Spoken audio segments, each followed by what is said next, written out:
Mes frères et sœurs, ce que nous observons aujourd'hui au Cham, en Palestine et au Liban, n'est pas un simple événement parmi tant d'autres dans l'histoire.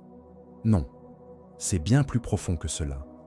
Ce sont des signes inévitables, des signes indéniables que la fin des temps est proche. Oui, nous le ressentons.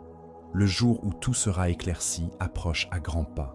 Ce jour où nous pourrons affirmer avec certitude: voilà ce qu'Allah et son messager nous ont promis, et ils ont dit la vérité. Ce moment ne fera qu'intensifier notre foi, notre soumission à Allah. Regardez l'histoire. Chaque promesse faite par notre messager s'est réalisée. Il nous a annoncé la chute de la Perse, et elle est tombée. Il a évoqué la conquête de Byzance, du Yémen, de l'Égypte, et tout cela s'est accompli. Alors, qu'est-ce qui pourrait nous empêcher de croire que ce qu'il a prophétisé pour la fin des temps se réalisera également un jour? Durant la campagne de Tabuk, le prophète, paix et bénédiction sur lui, était assis dans une petite tente en cuir. Auf ibn Malik, un compagnon, s'est présenté. Le prophète lui a dit « Rentre ». Et là, imaginez la scène. Avec humilité et respect, Auf a demandé « Dois-je entrer entièrement ou seulement une partie de moi ?» Ce respect pour notre messager, ce souci de ne pas le déranger est totalement touchant. C'est cela, l'adab, le comportement qu'avaient les compagnons. Le prophète, paix et bénédiction sur lui, lui a répondu de manière bienveillante, lui permettant d'entrer complètement. Il craignait que le messager ne se retrouve dans une situation gênante, ou bien il était préoccupé par l'organisation de la campagne de Tabuk, celle qui allait donner Al-Fas, l'ouverture sur l'empire de Byzance. Et là, le prophète, paix et bénédiction sur lui a parlé des signes graves qui précèdent l'heure. Le messager, paix et bénédiction sur lui a dit « Rappelle-toi de ces 6 choses ». Et regardez ici, le messager insiste. Il veut que Auf ibn Malik se mémorise, se rappelle et confirme ces 6 signes que le messager va lui enseigner. Il lui a dit « Rappelle-toi de ces 6 choses ». Amorti. C'est sa mort. Imaginez le choc, l'immense tristesse qui a envahi Auf à ce moment. Comment ne pas être dévasté? Notre prophète, paix et bénédiction sur lui, annonçait sa propre mort avec une telle clarté, une telle sincérité. Pas de faux espoirs, pas de promesses de retour, juste la vérité, car il était tout simplement sous la révélation d'Allah. Ensuite, le deuxième signe qu'il va lui mentionner, il lui a évoqué la conquête de Jérusalem, puis la terrible peste qui frapperait les compagnons. C'est exactement ce qui s'est produit avec la peste d'Emmaüs, en arabe, peste d'Amoas, qui s'est déroulée juste après Fath al-Makadis, la 18e année de l'Hégire. Environ 25 000 musulmans moururent dans cette peste. Une deuxième peste touchera également les musulmans et le messager, paix et bénédiction sur lui, avait dit Al-Haq. Il avait dit la vérité. Le prophète, paix et bénédiction sur lui, a également parlé de ce que l'on appelle l'accumulation des richesses, de tout le mal et de cette soif insatiable de l'humanité. Le messager mentionne dans le hadith que des richesses seront présentées aux musulmans à tel point que si l'on donnait 100 dinars à quelqu'un, il ne serait jamais satisfait. Regardez autour de nous aujourd'hui, un monde obsédé par l'or, obsédé par l'argent, mais jamais satisfait. Ensuite, le dernier signe qu'il va mentionner à Auf ibn Malik, il va dire une trêve, Udna, entre les Romains, c'est-à-dire les Byzantins, ce que nous appellerions aujourd'hui les Occidentaux. Mais cette trêve ne durera pas. Pourquoi? Parce que les Byzantins nous trahiront.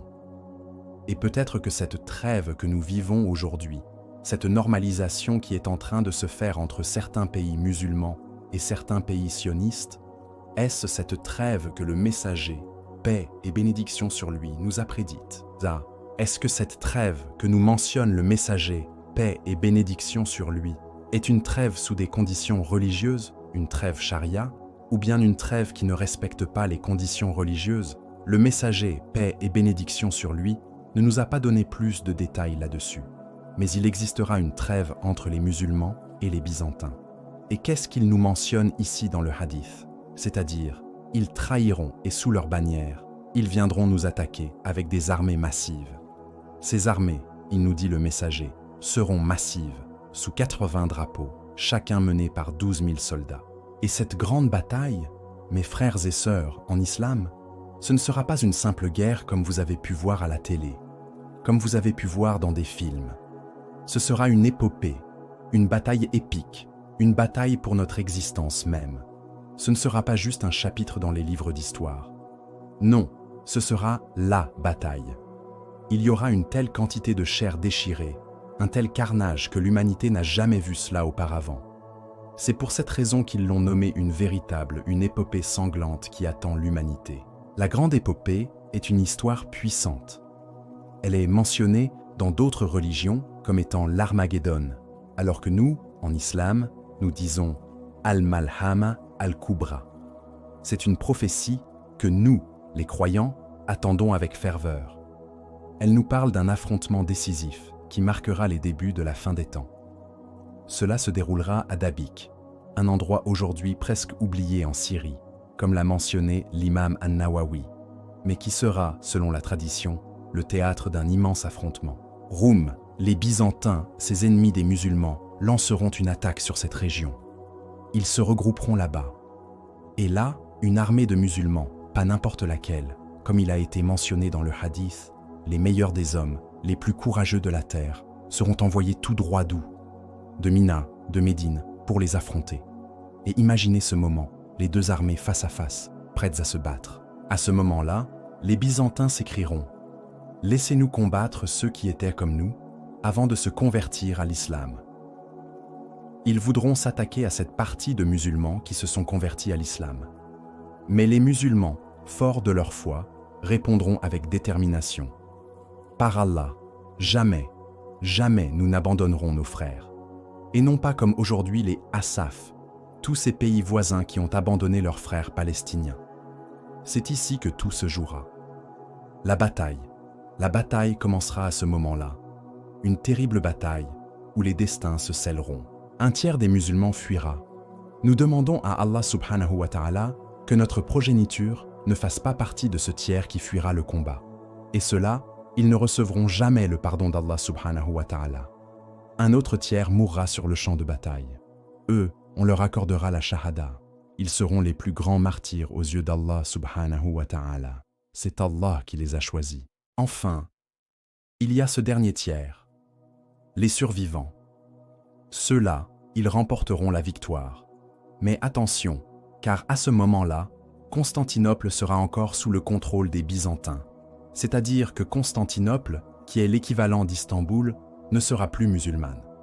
Donc, cela sera un signe aussi auquel il faudra faire face. Cependant, ceux qui triompheront à Dabik ne s'arrêteront pas là. Ils accrocheront leurs épées, comme mentionné dans le hadith, aux branches d'olivier, ce symbole de paix et de victoire, avant de se diriger vers Constantinia, c'est-à-dire Istanbul, pour la reconquérir. Mais devons-nous comprendre qu'à ce moment-là, ils n'auront que des épées pour combattre? Allahu a'lam, car peut-être cela signifie que ces gens-là combattront avec des épées, mais aussi combattront avec toutes ces machines de guerre contemporaines que nous avons aujourd'hui. Le messager, paix et bénédiction sur lui, ne nous a pas donné de détails là-dessus. Et ces valeureux soldats, portés par leur foi, iront ensuite combattre l'Antéchrist, celui qui apparaîtra dans les temps derniers. Et cette épopée, mes chers frères et sœurs, ce n'est pas juste une histoire de guerre, c'est bien plus que cela. C'est un symbole de foi, d'iman, de loyauté, de sacrifice et de l'espoir d'un avenir où les croyants triomphent après avoir surmonté les pires épreuves. C'est un récit qui fait battre le cœur, qui rappelle que le destin de l'humanité est entre les mains d'Allah subhanahu wa ta'ala et que la véritable victoire appartient à ceux qui croient. Et c'est pour cette raison qu'Allah ta'ala, à plusieurs reprises, plus de 89 fois dans le Coran, nous interpelle par « Ô vous qui avez cru, donc, mes frères et sœurs, la fin est proche, mais ne perdez pas espoir. Même au cœur de cette obscurité que nous vivons en ce moment, il y a de la lumière. Allah unira cette Ummah comme il l'a fait au commencement. L'Ummah de Mohammed s'est réunie autour d'un seul homme, le messager, paix et bénédiction sur lui, un seul homme. Donc, Allah est capable de tout. Il nous a sauvés autrefois de l'égarement, et il le fera encore. Restons unis, accrochons-nous fermement à la corde d'Allah Ta'ala, préparons-nous, fortifions notre foi, et rappelons-nous toujours que la victoire appartient à Allah, quelles que soient les épreuves qui nous entourent. Nous demandons à Allah d'unir nos cœurs, de nous accorder la force et de nous faire sortir de cette humiliation, de cette doulme que nous vivons en ce moment, vers l'honneur, vers la gloire, et que la paix et les bénédictions soient sur vous tous.